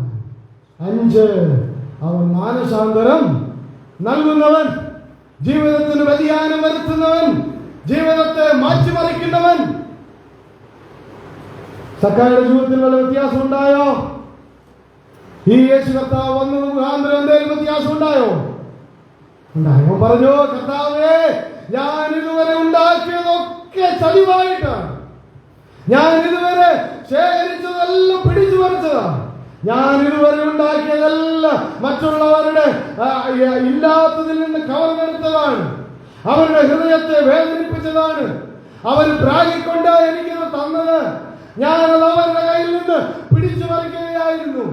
അവൻ പറയാ, ഞാൻ വല്ലതും ചതിവായി വാങ്ങിയിട്ടുണ്ടെങ്കിൽ, ശരിയായ അർത്ഥത്തിൽ പറഞ്ഞ അവ വാങ്ങിയത് മൊത്തം ചതിവായ അർത്ഥത്തിലാണ്. ഇവിടെ ദൈവമില്ലാത്തവൻ വാങ്ങുന്നതൊക്കെ ചതിവായിട്ടാണ്. ഇവിടെ ദൈവമില്ലാത്തവൻ ജീവിക്കുന്നതൊക്കെ അസാൻമാർഗികമായിട്ടാണ്. ഇവിടെ ദൈവമില്ലാത്തവൻ ജീവിക്കുന്നതൊക്കെ പിശാചിന്റെ അടിമത്വത്തിലാണ്. നിങ്ങളുടെ ജീവിതത്തിൽ യേശു കർത്താവ് രൂപാന്തരം വരുത്തുന്നവരാണ്. അവൻ നിങ്ങളുടെ ജീവിതത്തിൽ വ്യത്യാസം ഉണ്ടാക്കും. നിങ്ങളുടെ കുടുംബ ജീവിതത്തിന് രൂപാന്തരം വരുത്തും. അവിടെ സന്തോഷവും സമാധാനവും അനുഭവിക്കുവാനായിട്ട് സാധിക്കും. നിങ്ങളുടെ സഭാ ജീവിതത്തിൽ, നിങ്ങളുടെ സാംസ്കാരിക ജീവിതത്തിൽ, നിങ്ങളുടെ സമൂഹ ജീവിതത്തിൽ, നിങ്ങളുടെ കലാലയ ജീവിതത്തിൽ, നിങ്ങളുടെ ജോലി സ്ഥലങ്ങളിൽ നിങ്ങളുടെ ദൈവം എവിടെയാക്കുന്നോ അവിടെയെല്ലാം സമാധാനത്തോടെ പാർക്കുവാൻ ഈ രക്ഷിതാവിന് സാധിക്കും. ദൈവത്തിന് സ്തോത്രം. ഇന്ന് രാത്രി ആ രക്ഷിതാവിനെയാണ് ഞങ്ങൾക്ക് ഉയർത്തുവാനായിട്ട്. അവനെ വീട്ടിൽ കൈക്കൊള്ളണം. അവനെ ഹൃദയത്തിൽ ഏറ്റുവാങ്ങണം. അവനെ കുറിച്ച് നമ്മൾ വായിക്കുന്നത്, അവൻ ബന്ധപ്പെട്ട് ഇറങ്ങി. എന്താ അതിന്റെ ആശയം? ഇറങ്ങണമെങ്കിൽ ഇച്ചിരി ബദ്ധപ്പാട്. ഈ യേശു കർത്താവിനെ സ്വീകരിക്കണമെങ്കിൽ ഇച്ചിരി ബദ്ധപ്പാടുണ്ട്. പറഞ്ഞ അർത്ഥം രക്ഷയുടെ വേലയോടുള്ള ബന്ധത്തിലല്ല. അതിനുവേണ്ടി നമ്മൾ ഒരു നയാ പൈസ കൊടുക്കേണ്ട, ഒരു കാൽക്കാശ് മുടക്കേണ്ട, കാലടി നടക്കേണ്ട. രക്ഷ സൗജന്യമാണ്. പക്ഷെങ്കിൽ ഈ ക്രിസ്തുവിനെ സ്വീകരിച്ച്, ഈ രക്ഷിതാവിനെ അംഗീകരിച്ച് ദൈവത്തോട് അടുത്തു വരണമെങ്കിൽ, ദൈവത്തെ അറിയേണ്ടതുപോലെ അറിയണമെങ്കിൽ, ദൈവത്തെ ആരാധിക്കേണ്ടതുപോലെ ആരാധിക്കണമെങ്കിൽ ഇതിന് വില കൊടുക്കണം. അല്പബദ്ധപ്പാടുണ്ടെങ്കിലേ ഇറങ്ങാൻ പറ്റും. ഇന്നലെ വരെ മദ്യവെച്ച് വഴിയരികിൽ കിടക്കുകയായിരുന്നു. ആരും സഹതപിച്ചിട്ടില്ല. അവരുടെ അവസ്ഥയോർത്ത് ആരും ഇതുവരെ സഹതപിച്ചിട്ടില്ല. അവന്റെ മക്കളെ അവസ്ഥയോർത്ത് ഇതുവരെയും ആരും ഭാരപ്പെട്ടിട്ടില്ല. അവന്റെ കുടുംബജീവിതം തകർന്നു പോകുന്നതോർത്ത് ആരും വിഷമിച്ചിട്ടില്ല. പിന്നെ എപ്പോഴാ വിഷമിക്കാൻ ആൾക്കാർക്ക് വിഷമം തുടങ്ങുന്നത്? എപ്പോഴാ? ആരെങ്കിലും ദൈവഭാഗത്തേക്ക് വരാൻ എപ്പോ അവനിത് വെടിഞ്ഞോ, എപ്പോ ലോകത്തിന്റെ മധ്യം വേണ്ടെന്ന് വെച്ചോ, ലോകത്തിന്റെ ജീവിതം എപ്പോ വേണ്ടെന്ന് പറഞ്ഞോ, അപ്പൊ തുടങ്ങും പരിഹാസം, അപ്പൊ തുടങ്ങും കുറ്റപ്പെടുത്തൽ, അപ്പൊ തുടങ്ങും നിന്ന. അപ്പോഴത് ബദ്ധപ്പാടോടുകൂടെ മാത്രമേ നിന്ന വായിക്കണം. മിസ്രയീമിലെ നിക്ഷേപങ്ങളെക്കാൾ ജീവനുള്ള ദൈവത്തിന്റെ മക്കളോടുകൂടെ കഷ്ടം അനുഭവിക്കുന്നത് വലിയ ധനവും വേണ്ടി അതിനെ തെരഞ്ഞെടുത്തു. നിങ്ങളുടെ ദൈവഭാഗത്തേക്ക് വന്നാൽ ലോകം നിങ്ങളെ പരിഹസിക്കും, ലോകം നിങ്ങളെ ദുഷിക്കും, ലോകം നിങ്ങളെ കളിയാക്കും.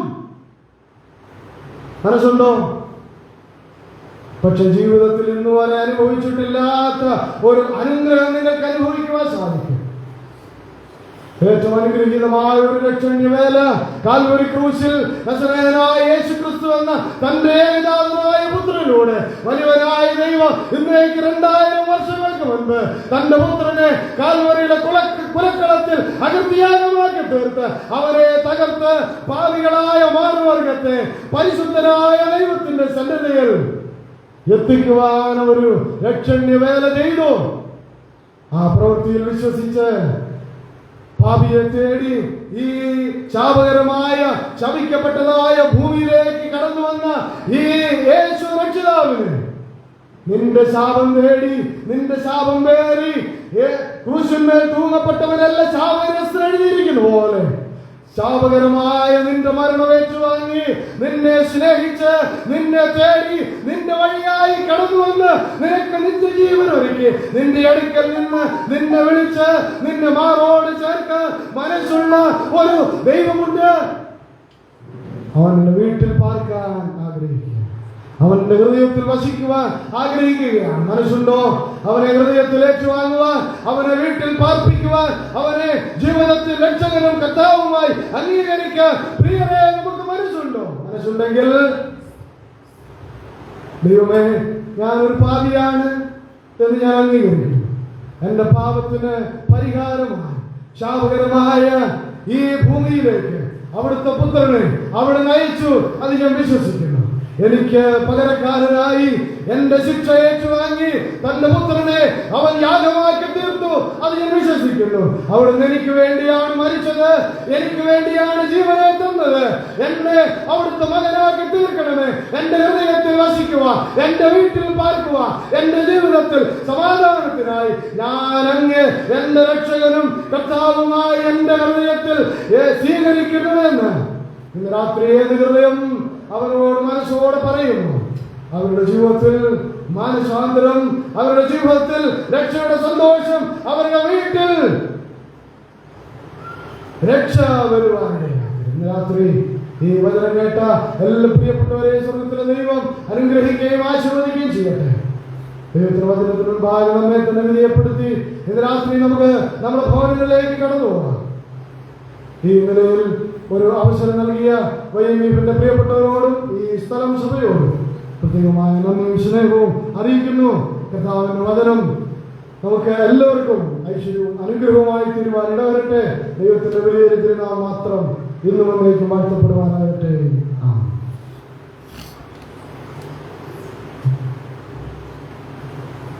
വളരെ അനുഗ്രഹിക്കപ്പെട്ട ദൈവവചനം മുൻപാകെ ആയിരപ്പാറായിട്ട് സർവ്വപ്രഭാവമായ ദൈവം നമുക്ക് കൃപ നൽകി. അതുകൊണ്ട് നമുക്ക് ദൈവത്തെ സ്തുതിക്കുകയും ദൈവത്തെ മഹത്വപ്പെടുത്തുകയും ചെയ്യാവുന്നതാണ്. പ്രതികാരന് നമുക്കറിയാവുന്നതുപോലെ നാം പലപ്പോഴും വായിക്കുന്ന വേദഭാഗങ്ങളാണ്. എന്നാൽ അതിൽ നിന്ന് ഇത്രയേറെ ആശയങ്ങൾ പങ്കുവെക്കുവാൻ പ്രിയ സഹോദരനെ ദൈവം ഉപയോഗിച്ചു. അതുകൊണ്ട് നമുക്ക് ദൈവത്തെ സ്തുതിക്കാം. എന്നാൽ ആരെങ്കിലും പ്രിയപ്പെട്ടവർ കർത്താവായ യേശു ക്രിസ്തുവിനെ കൈക്കൊള്ളാതെ ഇവിടെ കടന്നു വന്നിട്ടുണ്ട് എങ്കിൽ ഈ വചനം മുഖാന്തരം കർത്താവിനെ ഉൾക്കൊള്ളുവാൻ, കർത്താവിനെ അംഗീകരിച്ച് ദൈവമഹത്വത്തിനായിട്ട് ജീവൻ സമർപ്പിച്ചുകൊണ്ട് ജീവിപ്പാൻ ദൈവത്തിനാക്കി തീർക്കട്ടെ എന്ന് പ്രത്യേകം പ്രാർത്ഥിക്കുന്നു. അതോടൊപ്പം പ്രിയ ദൈവദാസനുള്ള നന്ദി അറിയിക്കുകയും ചെയ്യും. ദൈവം സഹായിക്കട്ടെ. ഇപ്പോൾ നാളത്തെ ചില പ്രോഗ്രാമുകൾ പറയുവാനായിട്ട് വൈഎംഇന്റെ ട്രഷറായിട്ട് പ്രവർത്തിക്കുന്ന പ്രിയദാസൻ സഹോദരൻ ജോൺ ചാനൽ മുന്നോട്ട് ക്ഷണിക്കുകയാണ്. ദൈവനാമം വാഴ്ത്തപ്പെടുന്നതായിട്ട് കർത്താവിൻ്റെ കൃപ ധാരാളമായി നമ്മുടെ ഹൃദയങ്ങളിൽ പകർന്നുകൊണ്ടിരിക്കുകയായിരുന്നു. ദൈവത്തിന് നന്ദിയോടെ സ്തുതിക്കുന്നു, സ്തോത്രം ചെയ്യുന്നു. വൈഎംഇന്റെ ഒരു പ്രവർത്തനം എന്ന നിലയിൽ നടത്തുവാൻ ദൈവം ഞങ്ങൾക്ക് ആലോചനയും ബുദ്ധിയും നൽകി. അതിൻ്റെ കാര്യങ്ങളെ ചിന്തിപ്പാൻ ഞങ്ങളെ സഹായിച്ചതുകൊണ്ട് ദൈവത്തെ സ്തുതിക്കുന്നു. നാളെയും ദൈവം അനുവദിക്കുന്ന വർഷം നമുക്ക് സാവകാശം തരുന്ന വർഷം ദൈവത്തിൻ്റെ ശ്രേഷ്ഠനായ ദാസൻ ഷൈജു യോഹന്നാൻ നമ്മളോട് സുവിശേഷം അറിയിക്കുന്നതാണ്. നിങ്ങൾ എല്ലാവരും കൂട്ടു സഹോദരങ്ങളുമായിട്ട് ഇപ്പോൾ നിറച്ച് കാണത്തക്ക നിലയിൽ കടന്നു വരണമെന്ന് ദൈവനാമത്തിൽ ഓർമ്മിക്കുന്നു. മാത്രമല്ല നാളെ രാവിലെ 9:30 മുതൽ 1 മണി വരെ ഭവന സന്ദർശനവും അപ്പോൾ തന്നെ പ്രിയ സഹോദരന്മാർ പരസ്യ പ്രവർത്തനവും ചെയ്യുന്നതാണ്. നാളത്തെ ക്രമീകരണം ആ നിലയിലാണ് ക്രമീകരിച്ചിരിക്കുന്നത്. 2:30 മണി മുതൽ 3:30 വരെ ഇവിടെ കൂട്ട് ഗ്രൂപ്പായിട്ടിരുന്ന് പല വിഷയങ്ങളെ ഓർത്തും ഈ സ്ഥലസഭയെയും ഇവിടെയുള്ള ഭവനങ്ങളെയും ഈ ദേശ നിവാസികളെയും ഓർത്ത് പ്രാർത്ഥിക്കുകയും എല്ലാം പ്രാർത്ഥിക്കുവാനായിട്ടാണ് തീരുമാനിച്ചിരിക്കുന്നത്. തുടർന്ന് 4 മണി മുതൽ 6 മണി വരെ പരസ്യപ്രവർത്തനം പൊതുവായിട്ട് മെതൽവേൽ ആ ഭാഗത്ത് സ്ഥലങ്ങൾ നിശ്ചയിച്ച് നടത്തുന്നതായിരിക്കും. അന്നിലയിൽ തുടർന്ന് 6 മുതൽ ഗാന ശുശ്രൂഷ ആരംഭിക്കുന്നതും ദൈവവചനം നമുക്ക് കേൾക്കുവാനുള്ള അവസരവും രാത്രി 8:30 യോഗം അവസാനിക്കുന്നതുമാണ്. എല്ലാ പ്രിയപ്പെട്ടവരും ഒരുക്കത്തോടെ ദൈവകൃപയോടെ കടന്നു വന്ന് പ്രാർത്ഥനയോടെ നാളത്തെ യോഗത്തിൻ്റെ അനുഗ്രഹത്തിനായിട്ട് തുടർന്നും നിങ്ങളുടെ ഹൃദയങ്ങൾ പ്രാർത്ഥിച്ചുകൊണ്ട് കടന്നു വരണമെന്ന് ദൈവനാമത്തിൽ ഓർപ്പിച്ചു.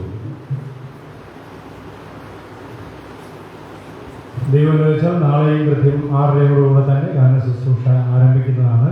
ഇന്ന് കടന്നു വന്ന എല്ലാ പ്രിയപ്പെട്ടവരും നാളെ ഒരാളെ കൂടെ കൂട്ടിക്കൊണ്ടുവരാനായിട്ട് ശ്രമിക്കുക. വളരെ അനുഗ്രഹമായിട്ട് ദൈവം തുടരാനായിട്ട് നമുക്ക് പ്രാർത്ഥനയോടെ അയക്കാം. ദൈവം സഹായിക്കട്ടെ. ഇപ്പോൾ പ്രാർത്ഥിച്ച് ആശീർവാദം പറഞ്ഞ് പിരിയാനായിട്ട് പോവുകയാണ്.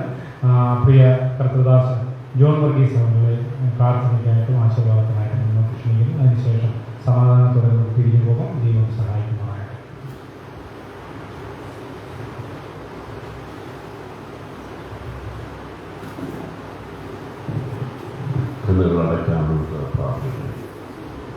വാഴ്ത്തപ്പെട്ട ദൈവമേ, സ്വർഗീയ പിതാവേ, തിരുനാമത്തെ സ്തുതിക്കുന്നു, മഹത്വപ്പെടുത്തുന്നു. മനോഹരമായ ഒരു സന്ധ്യാസമയം ഞങ്ങളുടെ ജീവിതത്തിൽ നമ്മൾ ദാനമായി നൽകിയ സ്തോത്രം. കഴിഞ്ഞ ദിവസങ്ങളിൽ ഞങ്ങൾ ആഗ്രഹിക്കുകയും പ്രാർത്ഥിക്കുകയും ചെയ്തതുപോലെ ഇവിടെ നടക്കുന്ന പ്രവർത്തനങ്ങളോട് ബന്ധത്തിൽ ഇന്ന് ഈ രാത്രിയിൽ സുവിശേഷ യോഗം നടത്തുവാൻ അവിടുന്ന് ഇടയാക്കിയവരാണ് സ്തോത്രം. ഞങ്ങൾ വന്ന സമയം മുതൽ ഈ നിമിഷം വരെയും അവിടുത്തെ സാന്നിധ്യം അനുഭവിപ്പാൻ, അവിടുത്തെ കൃപ അനുഭവിപ്പാൻ ഞങ്ങളെ ഇടയാക്കിയ സ്തോത്രം. അനുഗ്രഹിക്കപ്പെട്ട ഗാനങ്ങൾ പാടുവാൻ പ്രിയ സഹോദരനെ ഒന്ന് ബലപ്പെടുത്തി, അതിനുശേഷം അനുഗ്രഹിക്കപ്പെട്ട ദൈവത്തിന്റെ ആലോചന ഇന്ന് രാത്രിയിൽ ശ്രമിക്കുവാൻ അടിയേക്ക് അവസരം നൽകിയവരാണ് സ്തോത്രം. യേശു എങ്ങനെയുള്ളവരെന്ന് കാണുവാൻ ശ്രമിച്ച ആ സഖായുടെ ജീവിതത്തിൽ നിന്ന് അനുഗ്രഹിക്കപ്പെട്ട ആലോചന ഇന്ന് രാത്രിയിൽ ശ്രമിക്കുവാനുള്ള ഇടയാക്കിയവരാണ് സ്തോത്രം. സ്നേഹവാനായ പാപികളെ സ്നേഹിക്കുന്ന ഒരു നല്ല കർത്താവിനെ കുറിച്ച് ഇന്ന് രാത്രിയിൽ പ്രഘോഷിക്കുവാൻ ദാസനെയോട് ഇടയാക്കിയവരാണ് സ്തോത്രം. പാപികളെ രക്ഷിക്കുന്ന വീണ്ടെടുപ്പുകാരനായ ഒരു കർത്താവിനെ ഇന്ന് രാത്രിയിൽ ഉയർത്തുവാൻ പ്രിയദാസനെയോട് ഇടയാക്കിയവരാണ് സ്തോത്രം. ഇന്ന് ചില വ്യക്തി ജീവിതങ്ങൾ ഈ കർത്താവിനെ കണ്ടുമുട്ടുവാൻ, ഈ സ്നേഹനദിയായ കർത്താവിനെ അറിയുവാൻ ഇടയാക്കണമെന്ന് പ്രാർത്ഥിക്കുന്നു. അവരുടെ ജീവിതത്തിലെ ആ പാപജീവിതങ്ങളിൽ നിന്ന് വിടുതൽ പ്രാപിച്ച് വരുന്ന നാളുകളിൽ കർത്താവിന് വേണ്ടി ജീവിക്കുന്നവരായി തീരുവാൻ ചില വ്യക്തി ജീവനങ്ങൾക്ക് ഇടയാകുവാൻ അവിടുന്ന് ഇടയാക്കണമെന്ന് പ്രാർത്ഥിക്കുന്നു. ഒരു ക്രിസ്തുവായാൽ അവൻ പുതിയ സൃഷ്ടിയാകുന്നു, അവൻ പുതുതായി തീർന്നിരിക്കുന്നു എന്നവിടുത്തെ വളരെ വായിക്കുന്നു. ആ നിലയിൽ ക്രിസ്തുവിൽ ജനിക്കുവാൻ കർത്താവിന് വേണ്ടി ജീവിക്കുന്ന ചില വ്യക്തി ജീവിതങ്ങൾ ഈ പ്രദേശത്ത് നിന്ന് വീണ്ടും കർത്താവെ ആ നിലയിൽ എഴുന്നേറ്റ് വരുവാൻ അവിടുന്ന് ഇടയാക്കണമെന്ന് പ്രാർത്ഥിക്കുന്നു. ഇന്ന് നാളെ നടക്കുന്ന എല്ലാ ഈ പ്രവർത്തനങ്ങൾ മാത്രം ആ നിലയിൽ അവിടുന്ന് ഇടയാക്കണമെന്ന് പ്രാർത്ഥിക്കുന്നു. ഈ സരസഭയെയും വൈബീഫിനെ പ്രവർത്തനങ്ങളെ ഓർത്ത് പ്രാർത്ഥിക്കുന്നു. അവർക്ക് സഹകരിച്ച് ഇങ്ങനെ ഒരു മീറ്റിംഗ് ക്രമീകരിക്കുവാൻ അവിടുന്ന് ഇടയാക്കിയല്ലോ സ്തോത്രം. അതിന് മുമ്പിൽ വ്യാപരിച്ച എല്ലാ ദൈവ സ്നേഹത്തെ ഓർത്ത് ഞങ്ങൾ പ്രാർത്ഥിക്കുന്നു. നാളത്തെ പകൽ നടക്കുന്ന ശുശ്രൂഷകളെ അവിടെ അനുഗ്രഹിക്കണമേ. പകല് പരസ്യയോഗവും അതുപോലെ പരസ്യ പ്രവർത്തനവും നടത്തുവാൻ ആഗ്രഹിക്കുന്നു. അതുപോലെ നാളെ രാത്രി നടക്കുന്ന സുവിശേഷ യോഗത്തെ ഓർത്ത് പ്രാർത്ഥിക്കുന്നു. അത് ഏറ്റവും അനുഗ്രഹമായി നടക്കുവാനുള്ള ഇടയാക്കണമെന്ന് പ്രാർത്ഥിക്കുന്നു. ഇന്ന് രാത്രിയിലും ദൈവം ശുശ്രൂഷിപ്പാൻ അവിടുത്തെ ദാസനെ അവിടുന്ന് ബലപ്പെടുത്തിയല്ലോ സ്തോത്രം. വരുന്ന ആളുകൾ ധാരാളമായി അവിടുന്ന് അനുഗ്രഹിക്കണമേ. കർത്താവിന് വേണ്ടി കൂടുതൽ പ്രയോജനപ്പെടുവാൻ, അനേക സ്ഥലങ്ങളിൽ കർത്താവിനെ സാക്ഷിക്കുവാൻ മകനെ ഒന്ന് എടുത്ത് ഉപയോഗിക്കണം എന്ന് പ്രാർത്ഥിക്കുന്നു. നാളെ രാത്രിയിലും ദൈവം ശുശ്രൂഷിക്കുന്ന അവിടുത്തെ ദാസനെ അവിടുന്ന് ശക്തീകരിക്കണമേ. ഈ ദേശത്തിന് വേണ്ടുന്ന ദൈവത്തിന് പ്രസ്താവിക്കുവാൻ പ്രിയപ്പെട്ടവനെ വിശേഷാൽ അവിടുന്ന് സഹായിക്കണം എന്ന് പ്രാർത്ഥിക്കുന്നു. ഇന്ന് രാത്രി കുട്ടികൾക്ക് എല്ലാവർക്കും സ്തോത്രം. ഓരോ ഹൃദയങ്ങളെ അവിടുന്ന് അറിയുന്നു. അതിന് തക്കവണ്ണം അവിടുന്ന് നന്മകളെ നൽകി അനുഗ്രഹങ്ങളെ നൽകി ഈ രാത്രിയിൽ മുടക്കിയായിക്കൊണ്ടെന്ന് പ്രാർത്ഥിക്കുന്നു. ഞങ്ങളെ കേട്ട ആരെങ്കിലും ഇതുവരെ കർത്താവിനെ കണ്ടുമുട്ടാതെ അവരുടെ ജീവിതത്തിൽ, അവരുടെ പാപ ജീവിതത്തിൽ തുടർന്നു വയ്ക്കും, ഇന്ന് രാത്രിയിൽ അവരുടെ ജീവിതത്തിൽ ഒരു മാറ്റം സംഭവിക്കുവാൻ ഇന്ന് രാത്രി കേട്ട പോലെ ദൈവത്തിന് മുഖാന്തരം അവിടുന്ന് ഇടയാക്കുമെന്ന് പ്രാർത്ഥിക്കുന്നു. തന്ന എല്ലാ അനുകൂല സാഹചര്യങ്ങൾക്ക് സ്തോത്രം. സമാധാനത്തോടെ സന്തോഷത്തോടുകൂടെ ദൈവസന്നിധിയിലായിരിക്കാൻ അടിയങ്ങളെ ഇടയാക്കിയല്ലോ സ്തോത്രം. ഇപ്പോൾ സമാധാനത്തോടെ അടിയങ്ങളെ ഭവനത്തിലേക്ക് അയക്കണമേ. അടിയങ്ങൾ യാത്രയിൽ കൂടെ ഇരിക്കണം. ക്ഷേമത്തോടെ സൗഖ്യത്തോടെ ഭവനത്തിൽ എത്തിച്ചേർന്ന് ദൈവത്തിന് നന്ദി പറയുവാൻ അടിയങ്ങളെ ഇടയാക്കണമെന്ന് പ്രാർത്ഥിക്കുന്നു. അടിയങ്ങളെ പ്രാർത്ഥന കേട്ടിരിക്കുക സ്തോത്രം. സകല മാനവത്തോടെ ഇരിക്കട്ടെ. യേശു കർത്താവിന്റെ വിലനാമത്തിൽ തന്നെ ആമേൻ. നമ്മുടെ കർത്താവായ യേശു ക്രിസ്തുവിന്റെ കൃപയും പിതാവായ ദൈവത്തിന്റെ സ്നേഹവും ആശ്വസിപ്പിച്ച് നമ്മെ വഴി തന്ന പരിശുദ്ധാത്മാവിന്റെ കൂട്ടായ്മയും നാം ഏതോരോ ലോകമെമ്പാടുള്ള സകല വിശുദ്ധന്മാരോടുകൂടെ സദാ